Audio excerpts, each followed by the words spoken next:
இயேசு கிறிஸ்து இந்த உலகத்திற்கு ஒளியாக வந்தார். ஆண்டவராகிய இயேசு யோவான் 9:5 நான் உலகத்தில் இருக்கையில் உலகத்திற்கு ஒளியாய் இருக்கிறேன் என்று சொல்லுகிறார்.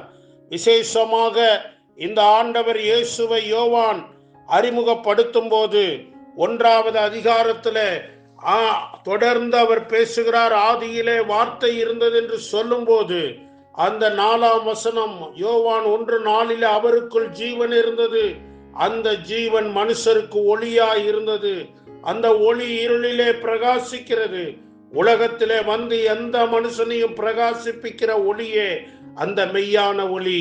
பிரியமானவர்களே, இயேசுவுக்குள்ளே ஜீவன், இயேசுவுக்குள்ளே ஒளி, அந்த ஒளி பிரகாசிக்கிறது, அந்த ஒளி மற்றவர்களை பிரகாசிப்பிக்க வைக்கிறது, இருளை நீக்குகிறது.